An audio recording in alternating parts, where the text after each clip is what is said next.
excusez pour voix, qui pas dans forme matin. Et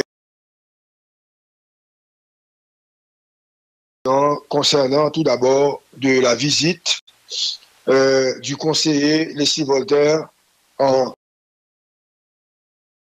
Nous abordons un sujet crucial, le voyage du président du Conseil de transition, Leslie Voltaire, et l'échec et de protocole qui ont mis en lumière les compétences caractérisées et le manque de préparation de l'équipe de rendre au cas haïtien planification. Son situation humiliante, côté des ministres, était dans l'impossibilité de prendre l'hélicoptère pour arriver à temps.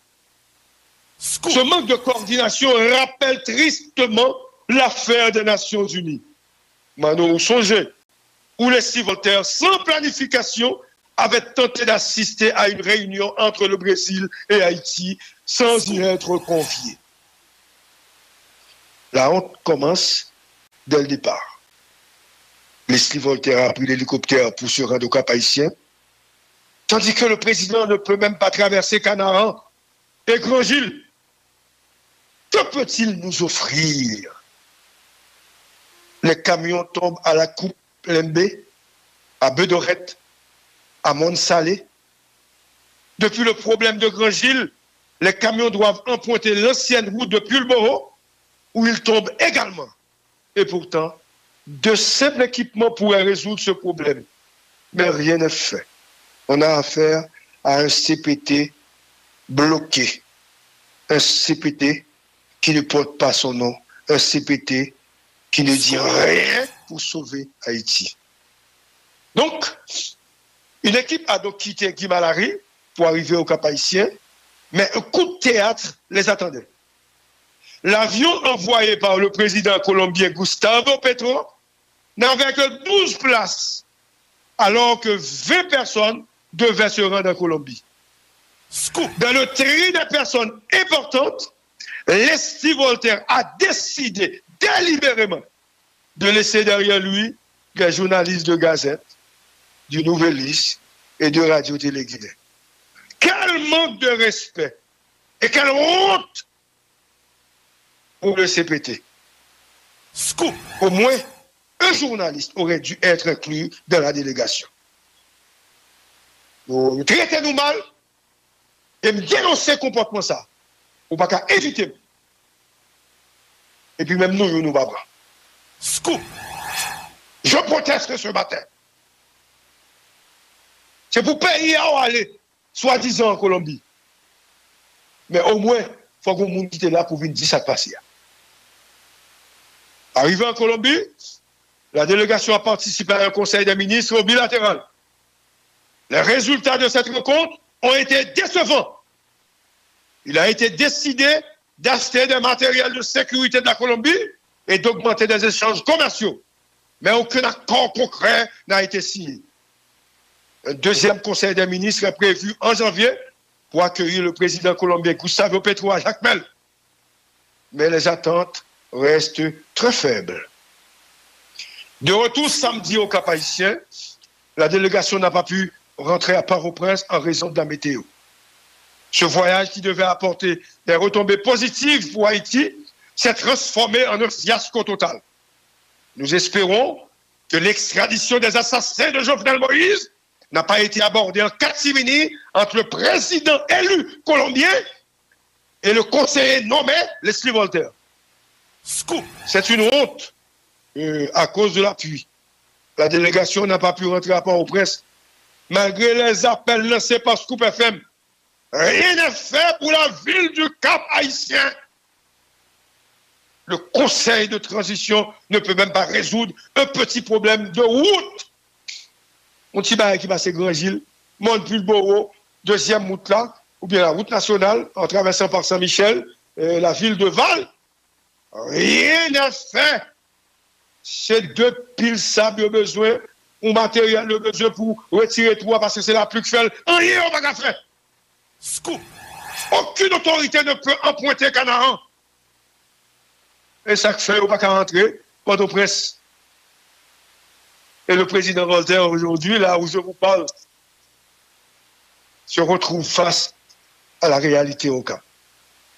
La pluie, la boue, route bloquée, maladie. Quelle tristesse. Moi honte et moi honte peut-être. Et pendant ce temps, les autorités se battent pour le contrôle des ministères. Et les politiciens avilissent leurs frères qui sont au pouvoir. C'est une question de la mangeaille. Une lutte pour le pouvoir et les privilèges au détriment du bien-être de la population. Cet échec retentissant met en lumière les graves lacunes de planification et de protocole de la délégation conduite par le conseiller Leslie Voltaire. Il est impératif et fondamental de rester vigilant et de demander des comptes à ceux qui prétendent nous représenter. Restons vigilants et exigeons des comptes. C'est dans ce contexte que nous abordons un sujet grave et préoccupant ce matin. Réalisateur, s'il vous plaît, suivez mon regard.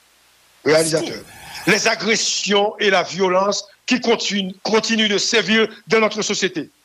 Parallèlement à cet essai cuisant du conseiller président, un autre conseiller fait parler de lui. La militante, l'ancienne ministre du SDP et de l'accord du 21 décembre, Marjorie Michel, a été violemment agressée par les partisans du conseiller Gérald Gilles à l'hôtel El Rancho. Tenez-vous bien, en présence du conseiller Gérald Gilles, une véritable scène de violence verbale et physique s'est déroulée, transformant la salle en un espace de contestation et de chaos. Entre-temps, le conseil de transition est bloqué et Marjorie Michel, en studio, que nous sommes en train de regarder, a été agressée. Ce matin, nous donnons la parole à cette femme militante, victime de cette agression des partisans de Gilles. Madame, bonjour et bienvenue à Impasse. Et merci de me prêter le micro de Scoop FM à l'émission Impasse de ce matin. Excusez-moi pour voir, qui pas fini en forme matin. Et concernant tout d'abord de la visite du conseiller Leslie Voltaire en... Nous abordons un sujet crucial, le voyage du président du conseil de transition, Leslie Voltaire, et l'échec et de protocole qui ont mis en lumière l'incompétence caractérisée et le manque de préparation de l'équipe de rendre au cas haïtien planification. Son situation humiliante, côté des ministres, était dans l'impossibilité de prendre l'hélicoptère pour arriver à temps. Ce manque de coordination rappelle tristement l'affaire des Nations Unies. Mano, songez, où Leslie Voltaire, sans planification, avait tenté d'assister à une réunion entre le Brésil et Haïti sans y être convié. La honte commence dès le départ. Leslie Voltaire a pris l'hélicoptère pour se rendre au Cap Haïtien, tandis que le président ne peut même pas traverser Canaran et Grand-Gilles. Que peut-il nous offrir? Les camions tombent à la coupe Lembé, à Bedorette, à Mont-Salé. Depuis le problème de Grand-Gilles, les camions doivent emprunter l'ancienne route de Pulboro, où ils tombent également. Et pourtant, de simples équipements pourraient résoudre ce problème. Mais rien n'est fait. On a affaire à un CPT bloqué. Un CPT qui ne porte pas son nom. Un CPT qui ne dit rien pour sauver Haïti. Donc, une équipe a donc quitté Guimalari pour arriver au Cap Haïtien, mais un coup de théâtre les attendait. L'avion envoyé par le président colombien Gustavo Petro n'avait que 12 places, alors que 20 personnes devaient se rendre en Colombie. Dans le tri des personnes importantes, Leslie Voltaire a décidé délibérément de laisser derrière lui des journalistes de Gazette, du Nouvelliste et de Radio-Télé-Guinée. Quel manque de respect et quelle honte pour le CPT. Au moins, un journaliste aurait dû être inclus dans la délégation. Vous traitez nous mal et me dénoncer comportement ça. Ou pas qu'à éviter. Et puis même nous, nous pas prendre. Scoop. Je proteste ce matin. C'est pour payer à aller, soi-disant en Colombie. Mais au moins, il faut que monde quitte là pour venir dire ça de passer. Arrivé en Colombie, la délégation a participé à un conseil des ministres bilatéral. Les résultats de cette rencontre ont été décevants. Il a été décidé d'acheter des matériels de sécurité de la Colombie et d'augmenter des échanges commerciaux. Mais aucun accord concret n'a été signé. Un deuxième conseil des ministres est prévu en janvier pour accueillir le président colombien Gustavo Petro à Jacmel. Mais les attentes restent très faibles. De retour samedi au Cap-Haïtien, la délégation n'a pas pu rentrer à Port-au-Prince en raison de la météo.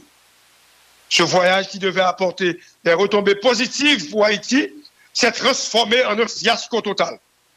Nous espérons que l'extradition des assassins de Jovenel Moïse n'a pas été abordée en catimini entre le président élu colombien et le conseiller nommé Leslie Voltaire. Scoop. C'est une honte à cause de l'appui. La délégation n'a pas pu rentrer à Port-au-Prince malgré les appels lancés par Scoop FM. Rien n'est fait pour la ville du Cap-Haïtien. Le conseil de transition ne peut même pas résoudre un petit problème de route. Mon petit bail qui passe Grand-Gilles, Montpulboro, deuxième route là, ou bien la route nationale, en traversant par Saint-Michel, la ville de Val. Rien n'est fait. C'est deux piles sable de besoin, ou matériel de besoin pour retirer tout, parce que c'est la plus que fait. Rien on va pas faire. Scoop. Aucune autorité ne peut emprunter Canaan. Et ça fait, on va pas rentrer, Port-au-Prince. Et le président Voltaire, aujourd'hui, là où je vous parle, se retrouve face à la réalité au Cap. La pluie, la boue, route bloquée, maladie. Scoop. Quelle tristesse. Moins honte. Et moins honte peut-être moins. Et pendant ce temps, les autorités se battent pour le contrôle des ministères. Et les politiciens avilissent leurs frères qui sont au pouvoir. C'est une question de la mangeaille. Une lutte pour le pouvoir et les privilèges au détriment du bien-être de la population. Cet échec retentissant met en lumière les graves lacunes de planification et de protocole de la délégation conduite par le conseiller Leslie Voltaire. Il est impératif et fondamental de rester vigilant et de demander des comptes à ceux qui prétendent nous représenter. Restons vigilants et exigeons des comptes.